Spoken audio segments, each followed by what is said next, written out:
দেখেন চোরগুলোকে দেখেন, চোরগুলোকে দেখেন, ওই তো দইটা রাখছি, ওইটা পাহারা দিচ্ছে। মানে আমি সরে গেলে দই পাতলিটা নিচে নামিয়ে সব দই খাইয়ে দিবে। হ্যাঁ, এইভাবে করবে। আমি বললাম দইয়ের শরবত দিব তোদেরকে, দইয়ের শরবত দিব। শুধু শুধু সবগুলো দই খেলে হবে? আমার সুন্দরী খাবে না নাকি দইয়ের শরবত? তুমি খাবা না? হ্যাঁ, তাইলে বোকা দিচ্ছে, ওই জন্য তো বোকা দিচ্ছে তোদেরকে।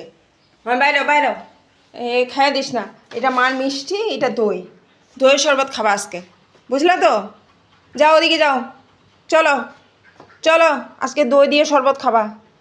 চলো, আসো আসো, পাহারা দিতে লাগবে না, আসো, চলে আসো। হ্যাঁ, চলে আসো, চলে এসে যাও, নিজের রুমে যাও, নিজের রুমে যাও, যাও, হ্যাঁ নিজের রুমে যাও, তুমি যাও নিজের রুমে, চলে যাও। আর দই পাহারা দিতে হবে না, চলো চলো। বকা দিচ্ছে তুমি, যাবে না?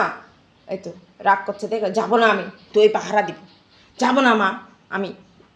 চলো, তুমি বললে হবে না, চলো চলো চলো চলো, দই পাহারা দিতে হবে না তো।